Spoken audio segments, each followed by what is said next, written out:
time for everything under the heavens. Time to be born, time to die, time to be silent, time to speak, time to love, time to hate, time for war, and time for peace. This list from the book of Ecclesiastes at first gives us great consolation because there's a time for everything. Until we get to those last words, there's time for war, there's time for hate. It seems, really, why do we have to have hate and war? Can't we find a way to be better than this as humans? Ecclesiastes really doesn't give us the answer to what. But what it does is say, it states the human condition, and that this is the reality, the time has all these things.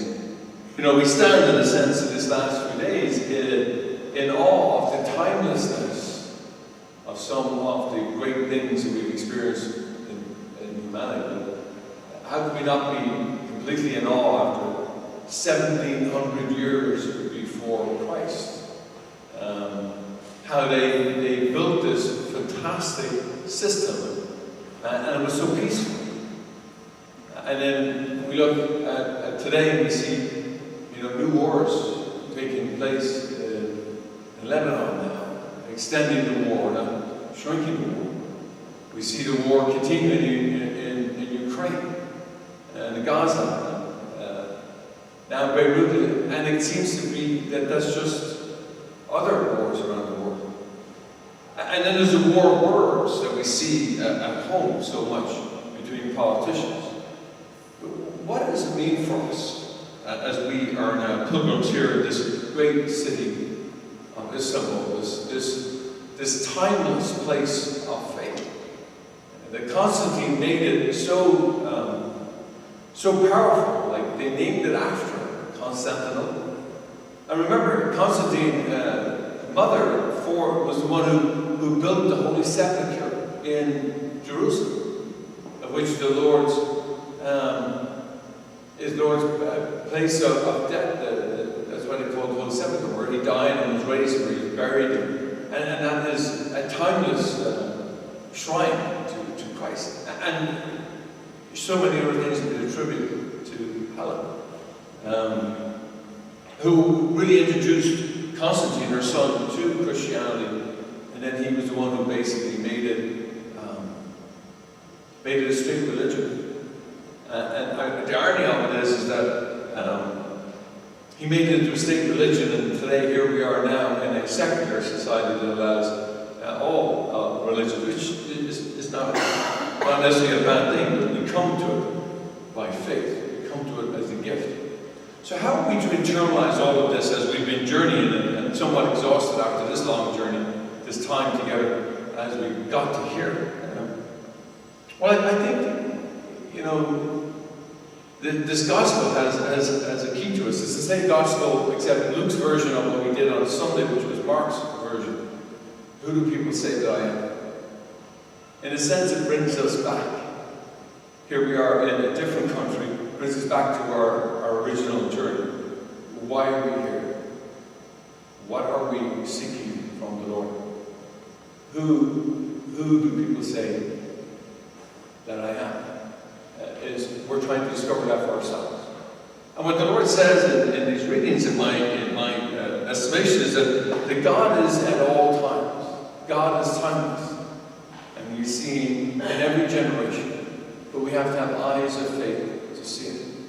And then we have to be willing to have a heart converted so that we act in the ways of faith.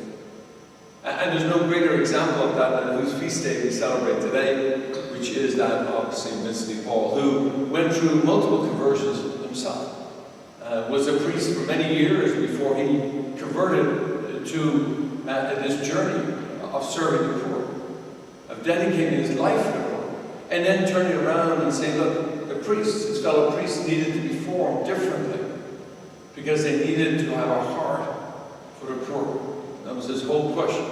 And look at here, we go full circle. How Pope Francis is constantly telling us that we need to have a heart for the poor.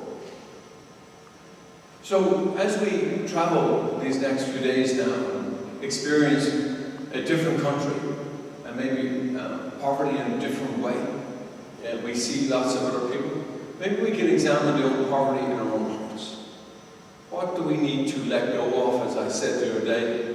Now what do we need to accept that we have not nourished in our own heart? The poverty, the things that we are not giving to our soul, that we need to give to our soul so that we can grow and be stronger. There is a time for everything, and we need to, in our faith, accept that gift that God is with us at all times. And today I think He's calling us now to think a little bit deeper and see what are we called to do for conversion, to allow us to have a mind and heart turned towards the poor. That when we go home, that we'll make a concerted effort to reach out to those in need. That we'll reach out and take an effort to feed ourselves, our own souls. That we too have a need to spend time with the Lord in prayer. So this ever constant balance of feeding our own soul, our own poverty of our soul, and also feeding the poverty of others.